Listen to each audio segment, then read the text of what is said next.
अभी जन्म लिए बच्चे के अंदर केविन की आत्मा आ चुकी है, जिसे ओल्गा और जेम्स दोनों घर के अंदर लेकर जाते हैं और अपने बच्चे की तरह उसको प्यार करने लगते हैं। बेचारा केविन कह रहा होता है, ऊपर वाले किस गलती की सजा दे रहा है मुझे, एक बच्चा बना दिया मुझे, क्या बिगाड़ा था मैंने। अब केविन एकदम से छोटा है दोस्तों, तो उसकी आवाज तक नहीं निकलती, वो बता भी नहीं पाएगा किसी को कि वो एक अंडरकवर एजेंट है, बल्कि कोई बच्चा नहीं। अब ऐसे बच्चे के शरीर में रहते रहते करीब 1 साल गुजर जाता है और अब थोड़ा थोड़ा केविन बोलने भी लगता है। जेम्स अपने बेटे से कहता है कि तुम तो एक महान पुलिस ऑफिसर के बेटे हो, बड़े होकर भी मेरी तरह बनोगे ना, चलो बेटा कहो मेरे साथ कि मेरे पापा हीरो हैं। तो केविन कहता है मेरे पापा लूजर हैं, और ये सुनकर जेम्स हो जाता है बेहोश कि 1 साल का बच्चा इतने अच्छे से कैसे बोल सकता है। अब रात को जब जेम्स को होश आता है ना, तो वो फिर से अपने बेटे के पास जाकर देखता है कि ये सच में बोलता है क्या। तो केविन कहता है कि अबे बकलोल ऐसे क्या घूर रहा है, खा जाएगा क्या मुझे। और यहाँ जेम्स की फिर से हालत खराब, और वो जैसे ओल्गा को उठाने वाला होता है तो केविन कहता है अबे तू पागल हो गया है क्या, हार्ट अटैक देगा क्या अपनी पत्नी को, मर जाएगी मुझे ऐसे देखकर। जेम्स फिर जल्दी से केविन को बाथरूम में लॉक कर देता है और बाथटब में गर्म पानी में उसको डालते हुए कहता है कि चल अब बता तू है कौन, तू ऐसे कैसे बोल सकता है। तो केविन कहता है कि मैं वही गाड़ी वाला बंदा हूँ जिसे तेरी बेवकूफियों की वजह से गोली खानी पड़ी थी, मेरी हालत का जिम्मेदार कमअकल के इंसान तू ही है। तब जेम्स कहता है तू यहाँ है तो मेरा बेटा किधर है। तो केविन कहता है मुझे क्या पता, कहीं वो मेरे शरीर में तो नहीं घुस गया, लेकिन हाँ मेरी नजर में एक इंसान है जो मुझे ठीक कर सकती है, इसलिए हमें उसके पास जाना चाहिए। जिसके पास वो और जेम्स उसी फॉर्च्यून टेलर के पास आ जाते हैं। तो केविन कहता है कि बुढ़िया सच सच बता, तूने श्राप दिया था ना मुझे, इसकी वजह से मेरी ये हालत हो गई है, जल्दी से मुझे ठीक कर दे और कोई तरीका बता। तो बुढ़िया कहती है अगर तुझे खुद को ठीक करना है तो जा और ड्रैगन को ढूंढ और उसके अंदर अपनी उंगली घुसेड़ दे, तू ठीक हो जाएगा। केविन तो हैरान कि क्या बोल रही है, बड़ी अश्लील बुढ़िया है ये। जेम्स कहता है कि मुझे मेरा बेटा कहाँ मिलेगा, अगर केविन की आत्मा इसमें है तो मेरे बच्चे की आत्मा कहाँ चली गई। जिस पर बुढ़िया कहती है उसी हॉस्पिटल में जहाँ तेरा बेटा जन्म लिया था। सुनकर जेम्स तुरंत हॉस्पिटल आता है, जहाँ केविन को गोली लगने के बाद से ही वो पागल हो गया था। तो हॉस्पिटल वालों ने उसे वहीं पर एडमिट किया होता है, लेकिन असल में वो पागल नहीं हुआ था, बल्कि केविन और जेम्स के बेटे दोनों की आत्मा एक दूसरे के शरीर से बदल गई थी। केविन की आत्मा जेम्स के बेटे के अंदर चली गई और उस बच्चे की आत्मा केविन के भारी भरकम शरीर के अंदर, इसीलिए वो पागलों जैसी हरकतें कर रहा होता है। जेम्स को तो सदमा लग जाता है कि ये सब क्या हो गया। अब केविन कहता है कि देख मैं तुझे पापा तो नहीं बोलूंगा, लेकिन हाँ तू मेरा पार्टनर जरूर बन चुका है, क्योंकि ये मेरा चुटकू सा शरीर ड्रैगन को अकेले नहीं मार पाएगा, इसीलिए तुझे मेरी मदद करनी होगी उस काम को पूरा करने में जो तेरी वजह से खराब हो गया था। इसमें हमारी मदद जेनिफर भी करेगी, इसलिए उसके पास चलते हैं। जेम्स जैसे जेनिफर के पास आता है वो उसको देखकर भड़क जाती है कि तेरी वजह से ड्रैगन भाग निकला था और अब आ गया मेरी मदद करने के लिए, तुझसे नहीं हो पाएगा। सिर्फ एक इंसान वो काम कर सकता था और वो था केविन, जो अभी हॉस्पिटल में है बेचारा। इतना कहकर वो चली जाती है वहां से। अब केविन जेम्स से कहता है कि देख जेनिफर तो मदद करने से रही, लगता है हम दोनों को ड्रैगन को ढूंढकर उसके अंदर उंगली घुसेड़नी पड़ेगी, तभी जाकर मुझे मेरा शरीर वापस मिल पाएगा और तुझे तेरा बेटा। देख मेरे पास एक प्लान है, ड्रैगन की एक छमिया है, तुझे पास के क्लब में मिल जाएगी, उसको उठा लेते हैं, उसको जरूर पता होगा कि ड्रैगन कहाँ मिल सकता है, उसके बाद ही ड्रैगन को पकड़ लेंगे। इसलिए जेम्स केविन को बेबी स्टॉलर में डालकर क्लब के बाहर छोड़ देता है और खुद क्लब में आ जाता है, जहाँ केविन बच्चों के वॉकी टॉकी की मदद से जेम्स को गाइड कर रहा होता है कि वो लड़की कैसी दिखती है। तो जेम्स को क्लब के अंदर नाच रही एक लड़की दिखाई देती है जो कि केविन के बताए हुए होलिये से बिल्कुल मैच कर जाती है। केविन कहता है कि फिर सोच क्या रहा है, जल्दी से सेट कर ले उसको और डेट पर चलने को बोल, वहीं से उठा लेंगे उसे। जेम्स कहता है कि यार मैं शादीशुदा हूँ, बड़ी मुश्किल से ओल्गा को पटाया था मैंने और मेरे बस की बात नहीं है किसी दूसरी लड़की को पटाना। लेकिन दोस्तों फिर वो जैसे हिम्मत करके उस लड़की के पास आकर कहता है कि हेलो मिस, इतना कहते वो लड़की घसीट कर उसको थप्पड़ मार देती है, ये कहते हुए कि मुझसे बात करने के लिए भी फी देनी पड़ती है, पैसे दे मुझे तभी तुम्हारा काम करते जाऊंगी। ये सुनकर बेचारा जेम्स अपनी जमा पूंजी निकाल कर उस लड़की को दे देता है, इस उम्मीद में कि अब लड़की खुद से ही ड्रैगन का पता बता देगी। लेकिन वो लड़की तो जेम्स को कमरे में लेकर जाती है और उसके साथ पैसों के बदले एंजॉय करने की सोचती है। जेम्स कहता है ये क्या कर रही हो, मैं शादीशुदा हूँ, मेरी पत्नी को पता चला तो मुझे छोड़कर भाग जाएगी। बेचारा जेम्स बुरी तरह फंस चुका होता है और वो लड़की उसे छोड़ने को तैयार नहीं। तब जेम्स उस लड़की को ऐसा धक्का मारता है ना कि वो सीधे बेहोश। केविन कहता है कि बढ़िया काम किया तूने, चल वहां से उस लड़की को उठाकर लेकर आजा, मैं उसे ड्रैगन का पता बुलवा लूंगा। इसलिए जेम्स उस लड़की को सभी से छुपाकर एक फाउंटेन के पास लेकर आता है और उसकी आंखों पर पट्टी बांध देता है। तब केविन उस लड़की से कहता है कि एक कदम भी आगे बढ़ाया तूने तो सीधा खाई में गिरोगी और तुम्हारा ये गोरा शरीर लाल हो जाएगा, समझी। जिंदा रहना चाहती है तो बताओ मुझे कि ड्रैगन कहाँ मिलेगा। ये सुनकर वो बेचारी लड़की सच में डर जाती है कि ये लोग मुझे नीचे फेंक देंगे। तो वो बता देती है ड्रैगन अभी कुछ बिजनेस डील के लिए शिप पर मौजूद है, वहाँ सिर्फ डीलर्स वगैरह को जाना ही अलाउड है, हैरा गैरा वहाँ नहीं जा सकता। तभी क्लब वाले उस लड़की को देख लेते हैं तो केविन जेम्स से कहता है कि भगले गुरु अपना काम हो गया, जिसके बाद दोनों वहाँ से तुरंत कट लेते हैं। अब यहाँ रात को जेम्स की एनिवर्सरी होती है तो ओल्गा काफी तैयार होकर जेम्स के पास आती है ताकि वो दोनों एक साथ आराम से टाइम बिता पाए। वहीं पर झूले में केविन भी बैठा होता है, वो कहता है कि वाह क्या माल है। ये सुनकर जेम्स जल्दी से दूसरे कमरे में उसको लेकर जाने लगता है ताकि उसको सुलाकर वापस आ सके। ओल्गा कहती है ये क्या कर रहे हो, बच्चे को यहीं सोने दो ना। लेकिन जेम्स कहता है ये बच्चा नहीं है, मेरा मतलब कभी तो बड़ा होगा ना, ये सब देखना भी इसके लिए ठीक नहीं होगा। जिसके बाद वो जबरदस्ती केविन को कमरे के बाहर लाकर ऐसी बेसुरी आवाज में लोरी सुनाता है कि कान में दर्द होने की वजह से केविन को नींद आ ही जाती है। लेकिन तब तक ओल्गा भी सो चुकी थी और ये देखकर जेम्स उसको परेशान नहीं करता और वो भी सो जाता है। अगले दिन केविन और जेम्स दोनों उसी शिप पर आ जाते हैं जहाँ ड्रैगन भी मौजूद है। लेकिन अंदर आने से पहले जेम्स का मोबाइल उससे ले लिया जाता है और अब वो जेनिफर को फोन करके बैकअप भी नहीं बुला सकता। जिसके बाद जेम्स खुद को भी एक डीलर बताता है और बाकियों के साथ बैठ जाता है वहाँ पर। लेकिन केविन बच्चा होने का फायदा उठाते हुए टेबल के नीचे घुस जाता है और वो उस ओर जाने लगता है जहाँ पर फोन वगैरह रखे होते हैं ताकि जेनिफर को बुला सके। पर जेम्स की बेवकूफों वाली हरकतों से सभी को उस पर शक हो जाता है कि ये कौन है, इसको पहले तो कभी नहीं देखा। तो जेम्स अंदाजे से किसी का भी नाम लेते हुए कहता है कि मुझे रजा ने यहाँ भेजा है। तो उनमें से एक डीलर कहता है कि रजा को तो मैं जानता हूँ, तू उसका भाई है क्या, बड़ा भाई या फिर छोटा भाई। जेम्स कहता है मैं छोटा भाई हूँ। ये सुनकर डीलर चौंक जाता है, वो कहता है तू तो कम एज का लगता है, रजा की माँ तो अभी 90 साल की है, तो तू कब पैदा हुआ था, जब वो 70 की थी क्या।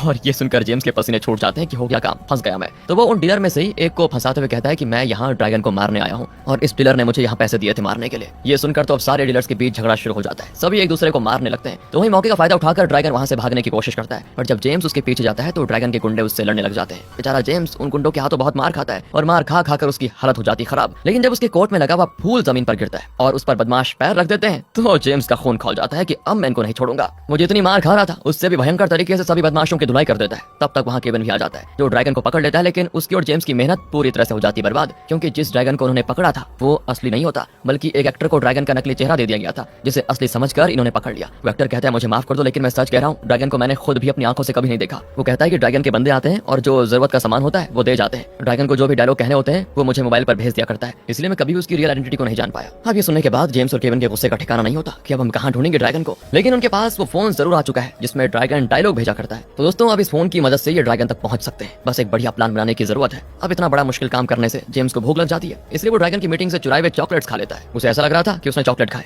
लेकिन असल में वो सब नशीली चीजों के सैंपल्स थे जिन्हें खाकर तो जेम्स खुद पर से अपना होश खो बैठता है और वो पागलों जैसी हरकतें करने लगता है। काफी देर तक नशा चढ़ने के बाद जब असर कम हो जाता है तब उसको केविन कहीं दिखाई नहीं देता, क्योंकि वो केविन को मेले में ही कहीं खड़ा करके भूल गया था। तो वहीं बेचारा केविन हैमस्टर जानवर के बीच फंस चुका होता है, जहां वो एक छोटा बच्चा, तो उसके लिए हैमस्टर काफी बड़ा है, इसलिए केविन बुरी तरह से घबरा जाता है। पर उसे कुछ हो पाता तब तक जेम्स वहां पर आकर उसे बचा लेता है। केविन से कहता है कि मुझे माफ कर देना यार, मैं नशे में आकर न जाने तुम्हें कहां भूल गया था, मुझे तो लग रहा था कि मैं तुम्हें हमेशा हमेशा के लिए खो दूंगा। तो आज केविन भी कह देता है कि मैंने भी हमेशा तुझे लूजर ही समझा, लेकिन मुझे अब समझ में आया कि जितना मैंने सोचा था तो उससे भी बड़ा लूजर निकला, चल यहाँ से चलते हैं। जिसके बाद दोनों एक दूसरे को गले लगा लेते हैं। पर तभी वहाँ पर ओल्गा भी आ जाती है, क्योंकि केविन ने जेम्स की नशे में धुत वाली फोटोज खींचकर ओल्गा को भेज दी थी, इसीलिए जिससे घबरा कर वो यहाँ पर भागी भागी आई मेले में कि कहीं नशे में जेम्स केविन को कोई नुकसान न पहुंचा दे। अब वो जेम्स को खूब डांट भी लगाती है। अब जेम्स यहाँ पर चाह रहा होता है कि मैं बता दूं इस केविन की सच्चाई, लेकिन ओल्गा ये चीज बर्दाश्त नहीं कर पाएगी ना, इसलिए वो कुछ नहीं कह सकता। इसके बाद वो हॉस्पिटल में केविन से आकर मिलता है जिसके अंदर है उसके बेटे की आत्मा। वो उसके साथ प्यार करता है और खेल कर उसका दिल बहलाने की कोशिश भी। अब रात को जेम्स अपने घर पर आता है और खिड़की से केविन को बुलाते हुए कहता है मुझे आइडिया मिल गया है ड्रैगन को ढूंढने का, जल्दी आओ मेरे पास। केविन भी उसके साथ हो जाता है। जेम्स कहता है कि देखो हम ड्रैगन को नहीं ढूंढ पा रहे हैं ना, तो हमें खुद को उसके हवाले करना होगा। जिस मोबाइल से वो एक्टर को डायलॉग्स भेजा करता था, मैंने उसी मोबाइल से लोकेशन भेज दी अपनी, वो हमें ढूंढता हुआ जरूर आएगा, क्योंकि हमने उसके काफी प्लान को बर्बाद जो किया है। उसे डर है कि हम उसकी सच्चाई दुनिया के सामने ला सकते हैं, तो हमें मारने के लिए जब वो आएगा तब हम उसे पकड़ लेंगे और तब तुम उसके अंदर उंगली घुसेड़ देना। लेकिन तभी ड्रैगन के आदमी उसकी गाड़ी का एक्सीडेंट कर देते हैं, जिससे जेम्स हो जाता है बेहोश, और जब उसे होश आता है तो वो खुद को बंदी बना पाता है और उसके सामने है केविन। केविन कहता है कि ऐसा खतरनाक प्लान बनाने से पहले कम से कम मेरे साथ एक बार पूछ तो लिया होता,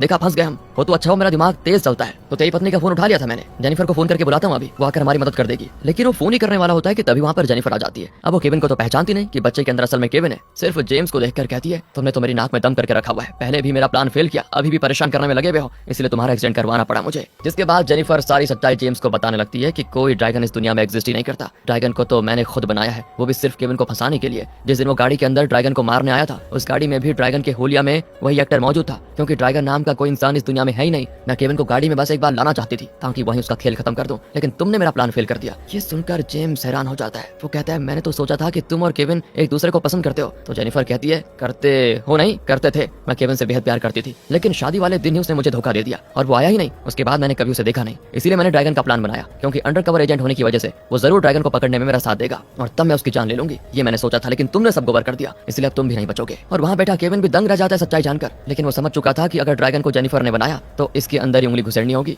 और वो उसके अंदर उंगली घुसेड़ने की कोशिश करता है, लेकिन कुछ फायदा नहीं होता। तब जेनिफर अपने ही पैर में गोली मार देती है और सारे पुलिस वालों को बुलाकर कहती है ये जेम्स ही असली ड्रैगन है, मैंने इसको पकड़ने की कोशिश की तो इसने मुझे शूट कर दिया। और यहाँ से सभी जेम्स के पीछे पड़ जाते हैं। केविन जेम्स से कहता है कि सोच क्या रहा है, मेरे सर पे बंदूक तान दे और हॉस्टेज बनाकर मुझे यहाँ से भगा, वरना तू तो गया। इसलिए जेम्स बंदूक केविन के ऊपर तानकर सभी से कहता है कि कोई मेरे पीछे मत आना, वरना इस बच्चे को गोली मार दूंगा। सभी फिर रुक जाते हैं और जेम्स केविन के साथ गाड़ी में घुस जाता है। जेम्स को तो गाड़ी चलाना भी नहीं आता, पर केविन एक्सपर्ट है, इसलिए वो बढ़िया तरीके से गाड़ी चलाते हुए हॉस्पिटल जा रहा होता है, ताकि ड्रैगन में उंगली करने के बाद जब वो अपने असली शरीर को टच करेगा तो शायद इससे दोनों की आत्माएं वापस बदल जाएंगी। पुलिस वाले गाड़ी के पीछे होते हैं, लेकिन तब भी केविन गाड़ी हॉस्पिटल ले आता है और वहाँ पर आने के बाद वो अपने असली शरीर को छूने की कोशिश करता है, लेकिन इससे भी कोई फायदा नहीं होता और कमरे के अंदर पुलिस वाले आकर जेम्स को कर लेते हैं गिरफ्तार। न्यूज में तो खबर फैल जाती है कि सबसे बड़ा माफिया ड्रैगन गिरफ्तार हो चुका है। इधर जेनिफर केविन से मिलने हॉस्पिटल आती है और उसको भी अपनी सच्चाई बता देती है कि कैसे मैंने तुम्हें फंसाया। इसके बाद वो उसको जान से मारने की कोशिश करती है, पर तब केविन, जिसके शरीर में उसकी आत्मा वापस आ चुकी थी, वो जेनिफर से कहता है कि ऐसा करने के बारे में सोचना भी मत, मैंने तुम्हारी सारी बातें रिकॉर्ड कर ली है जो अभी मीडिया में लाइव शो हो रहा है, तुमने सच्चाई बताकर खुद के पैर पर कुल्हाड़ी मार दी है।